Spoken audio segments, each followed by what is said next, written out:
Hey folks, Matt from writeoftheimage.com. Just reading some feedback on the video I recently did of why to buy a Canon DSLR, even though Nikon dominates the performance lists for DxO. And some of you folks had some fantastic feedback here. We've got Mr. Cochise71, that is the YouTube username. After many years using Canon, I'd never switch. Ergonomics, glass are a big deal. As I get older, I'm more about great picture quality and great customer service. Innovation isn't as high on my list. Some people like classic Mustangs, some like Chevys. Canon is that Mustang to me.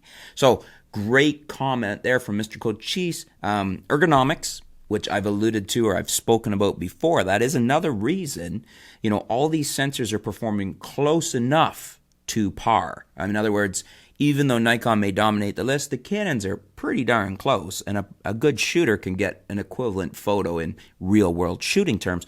But the ergonomics, you may favor Canon's ergonomics more than you do Nikon's, and that's a perfectly valid reason to purchase a camera one over the other. And in that case, Mr. Kochi says that's one for. And in glass, I brought that up before as well.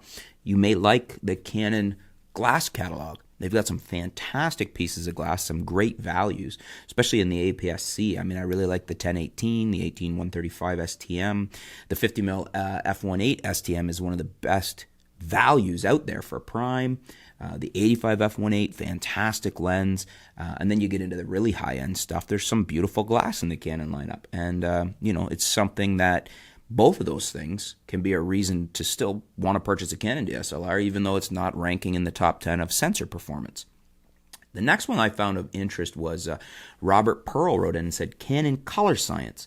Just because a sensor looks better on paper doesn't mean it makes excellent colors and tones. Canon has its colors down-packed, in my opinion.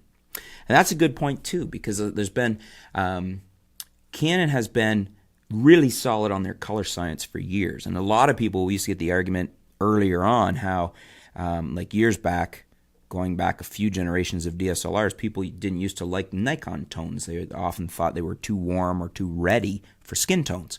And a lot of people thought that the Canon skin tones, the color science behind the way they had skin tones, was really good. And the greens, Canon tended to be more on the green side, Nikon on the red side. Some people liked the Nikon, but I always really liked the Canon color, and especially skin tones. So that's a good point there. And actually, if you look, I would say that Nikon is has moved closer to the color palette that Canon uses these days, or has been using for years.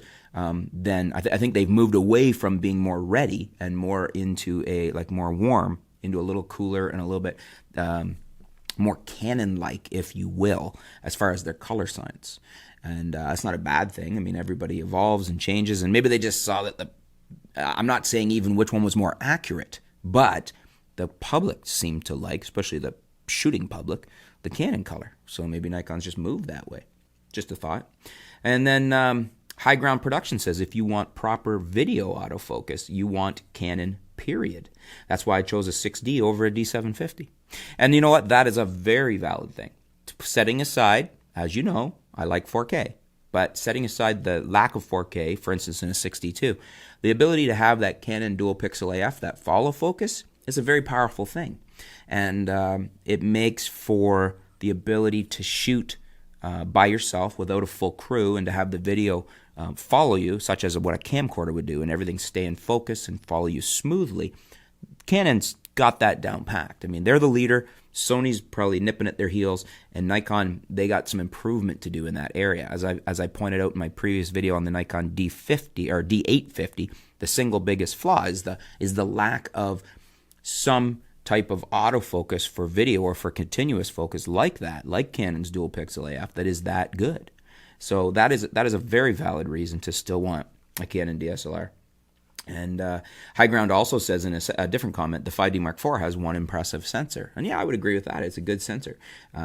We've had our discussions on whether there should have been more or whatnot, but it's a very decent sensor. And then Carl Nacrion says, I'm a Nikon APS-C user and I've invested into Sigma lenses. I have never tried anything else than Nikon APS-C camera and Sigma art lenses, but I'm good with that. Why should I change if I like the pictures? I really enjoy the result. I don't mind about what people think about my gear, but what the charts say. I think he's saying he doesn't care what the charts say or what they think of his gear. I don't mind if my camera isn't in the top 10 of anything. I prefer to invest time and money into travel around the world to get new pictures that change into a new system.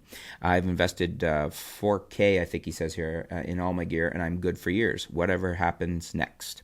So, in other words, he's saying that he's happy with his gear, he's getting good photos, he doesn't even use OEM lenses, he's all Sigma, which there are some great Sigma lenses, but a good point there, These cameras, all of them pretty much these days, are capable of good pictures. If you're happy with what you've got, rather than continuously on the upgrade path, spend your money out taking pictures. Good point, Carl. And Mr. Man 17, Canon sensors don't suck. They may just not be as good as others out there. Yes, Nikon on the whole has better low-light properties and dynamic range than Canon. You can, however, still get excellent quality results from Canon DSLRs and other brands for that matter. And unless you're shooting in those conditions, most people may not even notice the difference in the end result unless they go pixel peeping. There is more to a camera than just numbers on a page. It also depends upon how well the camera works for you, how well the AF works, how the controls are laid out, how well it sits in your hands. All these things have to be weighed in. You have a better choice of new used lenses and accessories, both Canon and third-party for Canon, which is also something to take into consideration. To be open about it, I'm a Canon user. I am tied in due to not being able to afford the swap, but I would possibly swap if I had the money and could try a couple of the options. The D850 is very tempting. Out beforehand. If anything is hurting Canon right now and over the last few years, their lack of innovation and reluctance to add features people have been asking for fear of hurting sales of other products. So some good points there. He's basically reiterating what I was saying of, the Canon sensors don't suck, and they're still, in real-world shooting terms, they're pretty much on par. It's just on, technical, absolute terms, their Nikons are ranking higher. And he's also saying, ergonomics and glass and other things factor in too. So good points. And we've got Bill Beverly saying, I have the Canon 5D Mark III and I was looking forward to upgrading after 4 years of dedicated service of the Mark III. But I see no reason to upgrade to the 4. I guess I have to wait another 4 years. I would switch to Sony or the new Nikon D850, but I have too much invested in Canon glass. Canon could have done so much more with this camera, even little things like a tilt screen.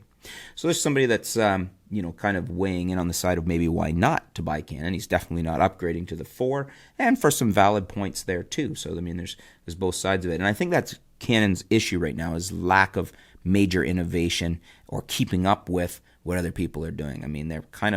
They used to rest on their laurels for their sensor superiority, which is no longer the case.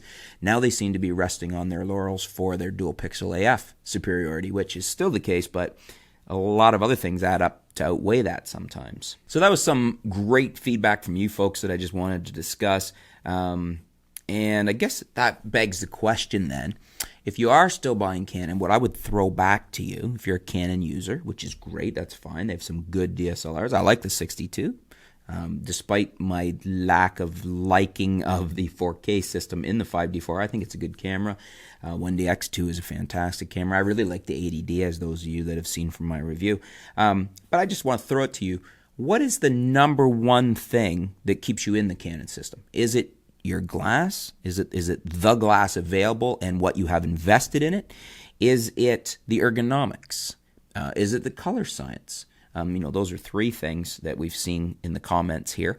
Or is it something else? Let me know. Let me know in the comments below. Let's discuss, as Canon shooters or as somebody still in the Canon system, what specifically is it that keeps you happy in the Canon system and keeps you not wanting to switch, for those of you that aren't.